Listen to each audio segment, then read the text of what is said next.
Amwe ma ayumbe alama kwa tamba President William Ruto kumava ile mbetani ya ukamba matongwe ni muyumbe wa Mwala Vincent Musyoka Kawaya ni mawe takanave na bata wa unena ni akati wa alimo mayimanisyo sia yulo na serikali kuisila muvyani wa kisomo na wakienda kumina mokomo ula uende na utamba icha masomo imanisioni ayumbe mayineni ya kiusiani kitui ruro then wa chali cha kukili ato ima motasia boda boda ingi ni matetea wala nyuma uiti wa sha otondo Lina Musangi ukueleza.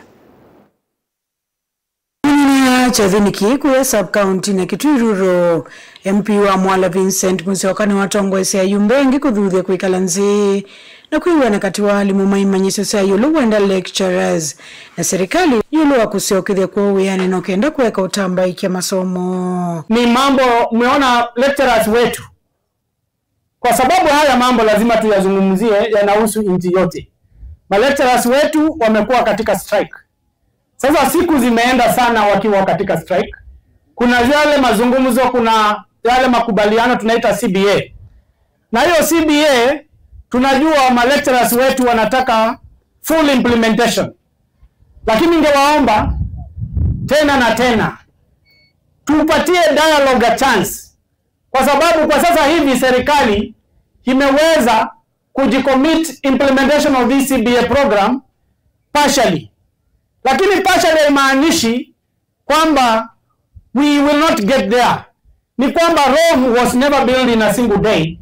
Kwamba tusaidiane lecturers wetu kwa sababu watoto wanaumia sana wenye wayuko katika mashule zetu kwa sababu ya lecturers strike. Nivalengi wadhudhi enenze kuende kuyandikitha nzeni wa wala ni wawiti wa sha oweta mwenenze wa kiwango kianzita waile kuhivya silingi maana atato kila mwei. Wewe ukisema huko na mambo mingi si utalipishwa zaidi.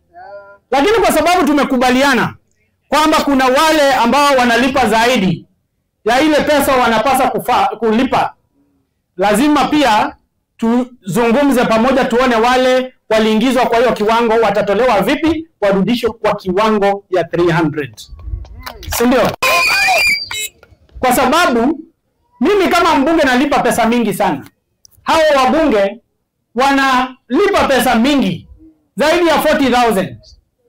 Hile pesa tunalipa ndio tuweze kulipia wale wako chini. Ndio wewe badala mimi nilipe 500 na wewe 500, mimi nalipa 40,000, ndio wewe ulipe 300.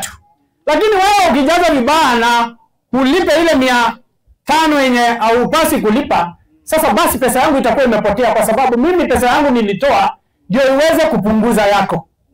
Good report ya Vlingu wa Mauvo Nelina Musangi.